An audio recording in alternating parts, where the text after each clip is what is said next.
মনস্থির করেছি দুদিনের জন্য আমি হরিণী শিকারে যাব।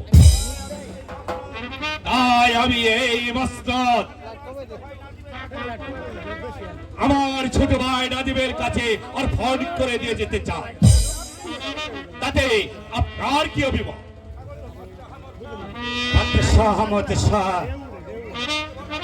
তুমি আমাকে ওজির পদ থেকে বরখাস্ত করে তোমার এই ছোট ভাইকে তুমি ওজির পদ বহন করবে, তাহলে আমার উদ্দেশ্য কি কোনোদিন সফল হবে না? কি ভাবছেন না জাহাপনা, আমি কিছু ভাবছি, তবে আমি বলছিলাম কি জাহাপনা, শিকারে যখন যাবেন আপনার একা যাওয়া ঠিক হবে না জাহাপনা।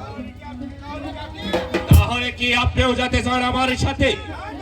না জাহাপনা, আপনার দেহরক্ষী হিসাবে নাদিমকে সাথে করে নিয়ে যান। না উজির সাহেব, আমি বলছিলাম কি, না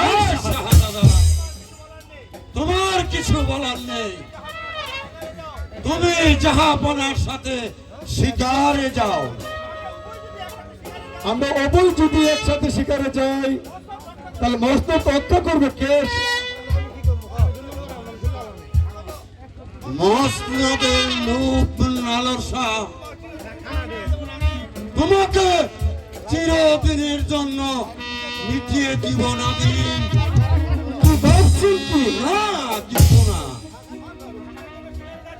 মাত্র দুদিনের জন্য শিকারে যাচ্ছ, আমরাই রক্ষা করতে পারবো এই মসনদ, নাকি বলেন উজির সাহেব? এই সেনাপতি সাহেব, আমরাই পারবো মসনদ রক্ষা করতে। তাছাড়া শাহাদাত নাদিম কি? নাদিম হচ্ছে আপনার আশা ভরসা, তাই নাদিমকে আপনার সঙ্গে নিয়ে যাওয়াটা উচিত। বেশ, আপনাদের উভয়ের যখন একই মত, তাহলে নাদিমকে নিয়ে আমি শিকারে যাব। অজির সাহেব, জাহাপনা, আমরা শিকার থেকে না ফেরা পর্যন্ত আপনারা থেকে মতে পরিচালনা করবেন রাজ কার্য।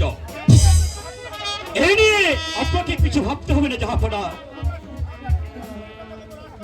আমরা ঠিক মতো পরিচালনা করবো রাজ কার্য।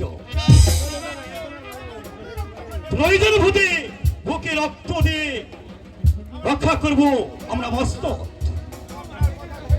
আপনার কথা শুনে আমি খুবই খুশি হলাম অজির সাহেব। আপনার কাজের পরিচয় যদি ঠিক হতে পায় তাহলে সকলে সর্বদাই আপনাকে আমার পাশে রাখবে। এসো নাদিম, শিকারের জন্য আমরা তৈরি হয়ে নি। তাই চলুন ভাইজান।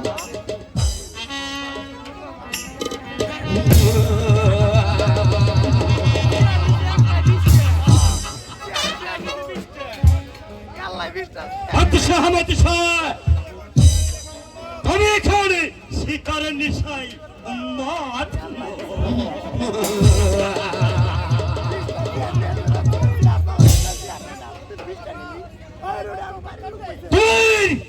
তোমার এই মস্তক রক্ষাতে প্রাণ দেওয়া তো দূরের কথা, তোমার প্রাণটাই এখন আমাদের হাতে।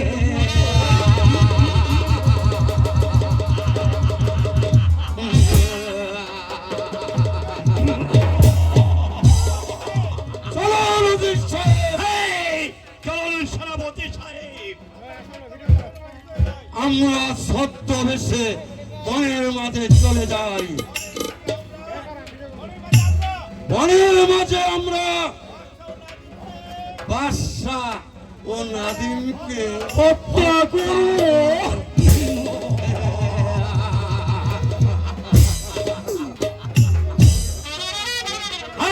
চলুন সেনাপতি সাহেব, চলুন